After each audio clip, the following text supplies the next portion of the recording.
Alright, how's it going, guys? So today I've got the last game of Season 6 in IPA. This is, of course, obviously the championship finals, and I've got a fire as hell game right here. So I'm super hyped. I want to do kind of a quick explanation before I get into the game. Obviously, I encourage you to watch kind of the whole video because I'm pretty happy with this. I'm pretty proud of everything that happened. So obviously, I'm going to encourage you to watch the whole thing. If you're not interested in just hearing me talk, then I would at least say skip to the part where the game plays. I'll probably have a something up on the screen telling you what time to skip to if you want to, because the game itself was great, and I was very, very happy for it. So first of all, I need to get into explaining the curse for any of you who don't know, although I'm pretty sure everyone who's watching this is going to know about the curse. So it started Season 1, okay? Basically what happens is every second season, I get to playoff finals, and then I lose. And then every other season, I just do terrible. I do really, really bad. So Season 1, I got all the way up to the finals. And then I got flinched by Trip with Dark Pulse a bunch of times and critted, and it was a blast. The season after that was, I believe that was the Mega Bayonet draft that I got. And I did really, really bad that season. I I'm pretty sure I used the exact same team, like, every time. Like, I drafted Bayonet, and week 1, I wanted to bring something cool, so I brought Subcom Mind, and then every other week, I didn't really have time to build, so I brought the same team. So basically every week, I ended up bringing Subcom Mind Bayonet, which was I was only meaning to do it like once, as kind of like as a fun set. But yeah, it ended up being my standard set that I brought. The week after, the season after that, Season 3, I did really, really good. It was actually Season 3, I would say, is my favorite draft that I've had. That was my Mega Garchomp, Manaphy, Mega Audino draft, and I really, really liked that draft. And I got all the way to finals as well, and then I lost to Owen. Well, not because, but I didn't really stand a chance versus his team, because that was the team that I had I made the team a little while ago because I knew I was going to face Owen, and then I was looking over the team right before I was fighting Owen, and I'm like, why do I have Earthquake on Venusaur? That doesn't make any sense.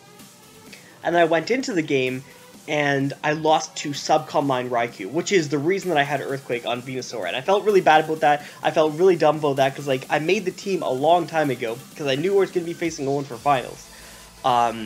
And I took that move off, and I ended up losing to the Pokemon that I put that move on there in the first place for.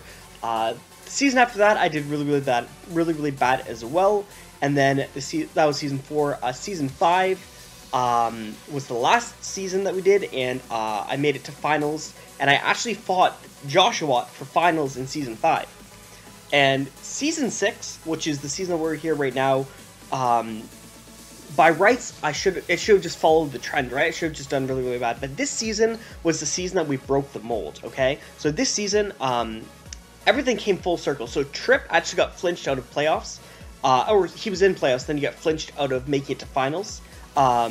Which is, kind of ties into the very first game that me and Trip played where he flinched me down. So that was the first thing that broke the mold. The second thing is, I actually had a really good season regular season this season, which is, like I said, contrary to the curse where I would do really, really bad in the regular season, not even make it to playoffs, and right now I'm making it into finals, which is, like I said, breaking the mold completely. I shouldn't have made finals in if the curse was following, because like the curse doesn't care about anything. Curse will hacks just to make sure that it happens. Like last season, I shouldn't have even made it to finals, but like I hacked the shit out of Jarrett with Swagger, Foul Play, Klefki. So the only reason I was in finals last season was because I lucked the shit out of Jarrett. And then, so I got to finals by luck, and then in the finals, I got froze by Ice Beam. Like the Hydreigon, which like almost 6-0'd Joshua last season, he froze it the first time. So like I said, luck, the curse just follows it no matter what happens. So making it to finals this season was a huge contrary to kind of the curse, like I said. And you'll notice as well, as a way to break the mold, is I'm facing Joshua, who was the guy, like I said, that I faced last season. So this is kind of a redemption time. So it was really interesting. I was really scared for this game. Not really scared. I was really nervous for this game. I spent a lot of times trying to decide how to stop Charizard X, how to stop Celesteela. Both terrifying mons. I mean, I have a Alomomola, but, like, it can't break the sub of Charizard X, so that's what really scared me. I felt that, like, he wouldn't really have enough moves on Charizard X to really win too much as long as I was able to keep pressure up, because, like, if he was, like, sub Roost, Dragon Dance, Flare Blitz, I guess, then he'd have a tough time with Lottie. If he wasn't sub, then Alomomola would be able to Toxic him. If he was sub, but he wasn't Roost, then Rocky Helmet and would just be wearing him down anyways. So overall, like, Zard, Celesteela were the two things I was very, very afraid of. I was also really pretty afraid of Dhelmise as well. It has a lot of potential versus the team. You'll notice I didn't bring Skarmory. I thought just kind of the idea of maybe having Skarmory in the back would threaten his Dhelmise in general. But I thought other than that, I would just try to weaken it down with Keldeo. I've got a Sneasel in the back. I kind of assumed he'd bring, like, Culver Berry, which he didn't, but I kind of assumed he'd bring Culver Berry, so I'm like, I'll just go for Icicle Crash that turn anyways. I'll go over the team really, really quick. So we've got a, we're speed creeping Charizard. We're not speed creeping the, excuse me. We're speed creeping the Charizard. We're not speed creeping the Cryogonal with the Latios. Because, like, Cryogonal is not a Pokemon, so I wasn't actually really afraid of it at all. So we're speed creeping that. We've got Thunderbolt and Dragon Pulse and Calm Mind. I actually had Draco, but I changed it to Dragon Pulse last minute, and I'm very happy about that change. And Roost as last move, obviously. So we've got a bit of HP, just whatever is left over from the speed creep. We've got Choice Scarf Keldeo, because, like I said, Charizard X is a terrified Pokemon. Physically defensive Rocky Helmet Alomomola with Liquidation, just because it does more damage to Charizard sub. I think it's a roll actually to break the sub. So some of the times we're going to be breaking the sub. So that's kind of a cool. I guess it's not really much of a tech, but it's a bit of a cool tech, I suppose. And Toxic, of course, Wish Protect, Toxic, Liquidation. We've got a Wall Breaker Nidoqueen, which I think this is the first time I've actually brought like Wall Breaker Nidoqueen. So we're max modest. Life Orb Nidoqueen. We're speed creeping Tabu Fini with just a few speed EVs. Obviously, if he runs a lot of speed, he can outspeed me even if I'm max speed, so I didn't want to try to creep. I didn't want to run max speed. The bulk is actually going to be really nice, but Wallbreaker Nidoqueen is amazing versus these fat builds. Like, you look right here, he's got Celesteela, he's got Hippowdon, he's got Dhelmise, he's got Tabu Fini, which we might be able to outspeed. Spoiler alert, we're not able to outspeed because he correctly ran enough speed to outspeed max Nidoqueen, but we do have a lot of HP investment, so we are going to be able to take hits from the Fini anyways, and then fire off Sludge Wave. The only, like, awkward part is if he has, like, Parasm Berry, I think? Or is it Pyappa Berry? Whatever's the Poison Resist Berry, he could have that. That's, I don't know, that's not too much of a threat. We've also got Sneasel. His number one switch into Sneasel is going to be the Fini, so we've got Acid Downpour, which we're going to be throwing on the Tabu Fini. The nice thing is we can knock off the Pyappa Berry on the switch-in, which is really cool because if he switches in, we knock off the Poison Resist Berry, we're pretty free to just go straight for the Acid Downpour anyways. He's not actually Berry at all, though, so it doesn't really matter. And then we've got Mega Audino as well. Obviously, we're going to be Mega Evolving the Latios, not the Audino. But Audino's really nice for, like, it's nice versus a lot of stuff. Like, it's good versus, well, the Cryogonal is kind of one thing. It can pass wishes into a lot of things, which is just really nice in general. We're bringing Return, and, like, I wanted to bring a move that could, like, hit a sub on something like Charizard. Because if the only other move that I could bring on Audino is, like, Hyper Voice, which goes over the sub, which is not ideal. Because he can just Dragon Dance. He can set up a sub and then it stays up and then he can Dragon Dance and stuff like that. So I wanted Frustration because it'll at least break the sub, which is the important part. And then Heal Bell, Wish Protect. I wanted Heal Bell. I really did. I probably didn't really need Heal Bell, especially because he's got the Misty Terrain. But I did want to bring Heal Bell just in case. I didn't want Latios getting Toxic from Hippowdon. He didn't actually bring Toxic on Hippowdon, so whatever, it doesn't really matter. But I guess we'll get into the game. So, something that's always really nice against teams like these is Nidoqueen just leads off, like, really, really nicely versus his entire team. Like, nothing really wants to lead off versus Nidoqueen except for the Cryogonal, which is not really a threat because I've got the Audino in the back. So I'm going to lead off with the Nidoqueen because he does lead off for the Cryogonal. I'm going to pull out here now into the Audino. You'll see, I actually thought that was Specs, but I guess Cryogonal is just stronger than I assumed. We're going to pull the double out here into Nidoqueen, expecting him to go to Celesteela or Delmise, but he doesn't. He goes into Hippo. We're going to trade rocks here. I mean, I have Latios. I've got a bunch of stuff, so I would assume he doesn't go for Earthquake right here. That works out nice because we're able to both get our rocks, and he's going to Earthquake on my switch. Maybe he thinks I'm Shukaberry, which is why I've stayed in, which I'm not Shukaberry, but that could be the reason. I go for Calm Mind here. I want to see if he's got Toxic or Whirlwind. He does have the Whirlwind, so that's confirmed, so he can't touch me at all, so that's kind of nice. We get pulled out here into Keldeo, and I can double into Nidoqueen, expecting him to go into Finny. He's gonna expect me to, like, he's got two amazing switch-ins to Keldeo, so Whirlwinding was really a no drawback play there anyways. We could have roosted, but I wanted to judge damage with Dragon Pulse, and Dragon Pulse does a lot of damage, 42%, so that's really cool. Into Audino here, we can fire off a Wish, which is cool because he's going to be pulling out here into Delmise, which is one of the better switch-ins to hard switch into Audino. So this is nice because it means we can go into Nidoqueen. He can't, like, he's going to spin anyways, so it doesn't really matter, but, like, this meant that it meant he wasn't allowed to attack me right there, which is nice because, like I said, Nidoqueen has some really, really good bulk. He can live hits from stuff like Tapu Fini, even super effective hits, so he can even live hits from Cryogonal. Or Charizard X, for that matter. So I wanted to still be healthy, and if he went for something like Power Up, or I think he had Heavy Slam over Anchor Shot, but if he went for an attack, it wouldn't do anything to Nidoqueen because we have the Wish in the air. So obviously he's going to Rapid Spin.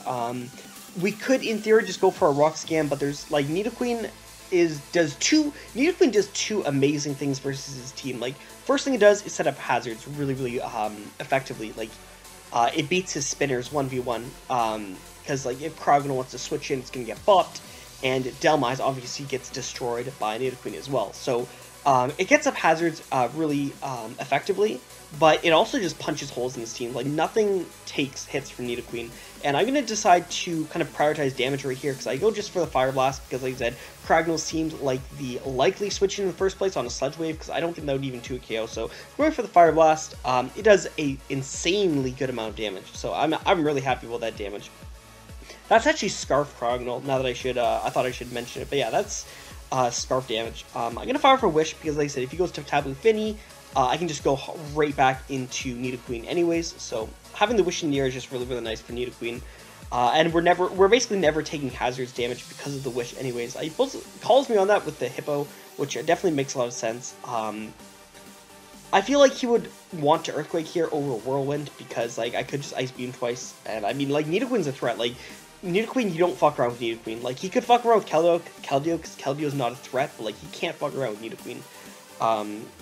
So yeah, basically, we're both able to recover. I mean, I'm not going to do anything to him anyways because Misty Terrain is up, so that's why going for Slack Off was smart from there. And you're going to see right here how fucking weak Sneasel. Like, look at this shit. This is embarrassing damage. I expected a lot more than that. That was, like, look at that. Like, when Earthquake is doing more than super effective Icicle Crash, oh my god. But at the very least, this is kind of worth it because we're putting Hippo really, really low. So Nidoqueen comes in, and we're guaranteed to kill right here, which is kind of cool. But yeah, like, that was embarrassing damage, that damage on Sneasel. I was really upset with that damage, like, holy crap. If I was, like, Life Orb or something, or Banded, that would have been a lot better, but oh my god. He's scouting for if I'm choiced, or if I don't have Sludge Wave, which is smart, because obviously I'm not going to go for any other move than Sludge Wave on that turn with the Finny. So that was, like, that actually looks like a random move, him going Finny. But that was I actually resonate with that play. That was a good play.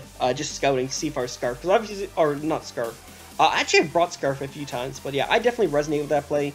It makes a lot of sense. It was smart scouting. It was smart scouting. Like, it looked random, but I gotta say, I give my seal of approval on that play right there. Now, I calced this, and according to the damage calc, like, I got his team, like, I calced in-game here, and I calced again at the end of the game with his team, because he gave Tristan the team, and then I wanted to see the team, obviously, so I got him to give me the team after. Like, I didn't see the team before, so I gotta say that, but, like, I got him to give me the team after, and I calced again with the EVs that he had, and the damage calc said 63% minimum. 63% minimum. So I'm actually really confused with this. I think this is either a mistake on the calculator or it's just a mistake with Showdown. Showdown sometimes does these weird things where it says it does X amount of damage, but actually does a different amount of damage. So I'm actually very, very confused about this right here. Because I calced a lot of things. I calced this Hippo versus the Sneasel, and he had to have some significant defense investment to take that Ice Field Crash, as well as he did. I calced versus the Latios, and I calced versus the Latios in the train. I calced versus every attack that hit this Hippo, and they all kind of line up with the EVs that Josh had given Tristan. And it really makes no sense to me what, like, you'll see Showdown says exactly 60%, so I think that has to be a mistake on Showdown. Because, like I said, it said minimum 63% on mine. But either way, that was a stupid, either way, that was a stupid low roll anyways. But at the end of the day, I think going for the roll was, better anyways. I mean, probably not actually, honestly. Going for that, like I said anyways, it says 63% minimum, so that was really not really much of a roll anyways. Like, I was actually blown away that it lived that, because I calced and I calced and I calced over and over and over, and I made sure the calcs were perfect, like. But anyways, risking Nidoqueen in that sense was probably not worth it, because I needed Nidoqueen. If he killed Nidoqueen with there, I probably lost. But at the same time, like, if he went for Earthquake and I just went into Latios, he lost a lot of momentum anyways. I mean, not really too much actually when you really think of it, because he's got Misty Train up. But like, I don't know, like, it's a really weird play. Like, that turn was such a weird turn, because he lived and then he Whirlwinded it. It was such a weird turn. Like, that was a really weird turn. But I guess, like, I'd been switching into Latios so much that, like, and, like, risking Nidoqueen was, like, not a play anyways, so I guess it makes sense, but, like, that was a really weird turn. It could have gone differently in a lot of different ways. He could have just died. He could have went for Earthquake. It was a very weird turn. That's all I can really say. But anyways, he sends us out into Latios, which is nice because, I mean, we can actually just get rid of the Hippo. Guaranteed get rid of it, so I'm really happy about that. We're able to get rid of the Hippo and we didn't lose our Nidoqueen, so super happy about that. Delmise comes in, it's going to Rapid Spin. I'd seen Leftovers earlier, so I know it's not like Assault Vest or anything like that, so it's definitely worth going for the Dragon Pulse. If he doesn't spin, then Charizard is not a threat anyways, but I make the dank play right here as I go straight for the Thunderbolt, so I was really proud about that. Like, I was really proud about that play. Like, I was shaking when I clicked the Thunderbolt button. I was shaking, man. I'm like, what if he stays and just sacks the Delmise? But like, he shouldn't sack the Delmise when he has the Tapu Fini right there, which is going to take 0 damage, obviously, from the thing. And I hadn't even shown off Thunderbolt in the first place, so he didn't even know I had it. So I felt so proud about this play, because now, because I went for the Thunderbolt, I get a free kill. There's nothing you can do. I get a guaranteed free kill, whereas I wouldn't have if I went for Dragon Pulse. If I went for Pulse, I would have had to switch out. So I get a free kill right here. I was super proud about this play. There's nothing you can do. If he goes back into Delmise, it's going to get 2 killed by Thunderbolt. And not only will I have gotten a free kill, but I'll have gotten a 60% off on the Tapu Fini, which is super nice. He can't go into Charizard because it's not Mega Evolved. He can't go into Celesteela. So I was super proud about this play. I just got a free kill. And I was really proud about it. Like, you'll see right here, like, Delmise does not take 2 Thunderbolts anyways. I was really proud about that. I'm just going to, I'm going to Dragon Balls because he's not going to switch back into Tapu Fini, so, like, there's no reason to just go for Thunderbolt again in case it's, like, some, like, insane roll or something. But Charizard comes in. Fun fact, Misty Train, if he didn't Mega Evolve, so it's not super effective so the Dragon Pulse isn't super effective, he would not get the reduction from Misty Train because he's a flying type. If he did Mega Evolve, he'd get the Misty Train reduction, but he would be, what am I trying to say? He'd be taking super effective damage. So there's no real 50-50 with Mega Evolving or not Mega Evolving. There's no 50-50 at all, because there's no reason not to click Dragon Pulse for that very reason. So I'm going to click Dragon Pulse. If he goes for Dragon Dance, then that's not really, I mean, it's scary, but like, it's not really that scary because I do have Alomola, which is going to be taking reduced damage because of the terrain. So that's where we're going to go for 22%. It would have been doing upwards to like 40%. I make a bad play here because, I don't know, I thought he... I don't know what okay, I thought he might draw like Dragon Dance again or something. I go for Liquidation over Toxic because I thought he might like Dragon Dance. Like if he goes for Dragon Dance and I go for Toxic, then he's gonna get another hit off on something because like I'll protect. He'll be at like I'll go throw the Toxic on him. He'll take 6%. I'll protect. He'll take 12. That'll be 18% if I'm not mistaken. So he'll be able to go for one last final attack. And I'll probably lose a Pokemon right there. Like he could go for the Dragon. Like the Dragon Claw would be able to kill a Lomola at +2 outside of Terrain for sure. So I would have lost another Pokemon. So for that reason, I was like, let me just go for Liquidation anyways because it's going to kill at 22%. And like I said, like if he has Roost, then he doesn't have Sub, and if he doesn't have Sub, then I can Toxic the next turn anyway. So that's exactly what I'm gonna do. I go for Liquidation, he goes for Roost, I'm going to go for Toxic as he goes for Roost again. We're going to land the Toxic, which is super nice.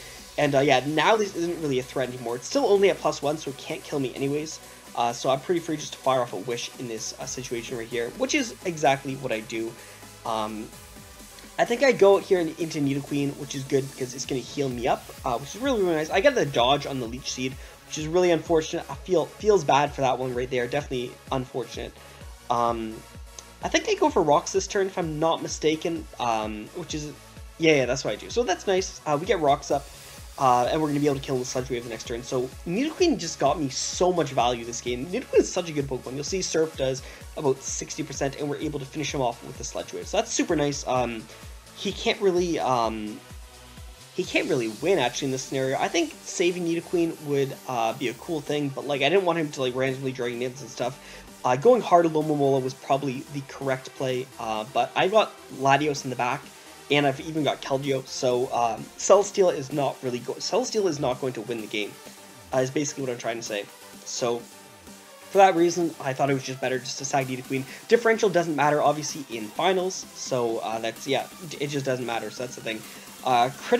Getting a crit with Secret Sword, obviously it's not going to matter because, like, he's not going to beat Keldeo 1v1, like, Protect plus Leftovers plus Leech Seed is not going to do enough damage to just completely negate the Secret Sword. That's not going to happen, so...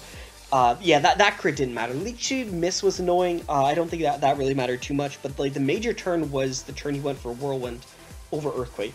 And again, like that was I do not understand that damage roll. Anyways, that was an insane damage roll. That was like, I don't know, because like I said, like I calced that like a million times, and I calced it after the game. It's a very confusing calc, and there has to be a mistake somewhere. Either from the damage calc, either from, I don't know, I don't understand that calc in the first place. But, good game. I finally won a championship. 6 seasons, and we finally got first place. We finally got the championship finals. So I'm so happy. I'm very, very happy. It only took 6 seasons, but we finally got there, and it's with the draft that I really liked. Like, it's got a lot of things that I really enjoyed drafting. It's got Audino, it's got Nidoqueen, it's got Keldeo. It's got a lot of things that I just really, really enjoy drafting, and so I'm really happy that I was able to finally pull off the title. So that's everything, I guess. I'll probably be back for season 7. I haven't really been doing any draft analyses, I suppose, but I've actually really enjoyed some of the drafts I've had, so I might try to do that next season. And obviously, I said this before, but I'm gonna try to work on getting some of the playoff, like the playoff series. So like every game in the playoffs, I want to try to upload in like a single video for a series, and just try to get all the playoff games from season 1 all the way up to season 6 right here. So we'll see if I can do that, if I've got the time. But yeah, I really enjoy this battle. I'm super proud, super happy that we were finally able to get it. And yeah, I guess I'll see you guys next time.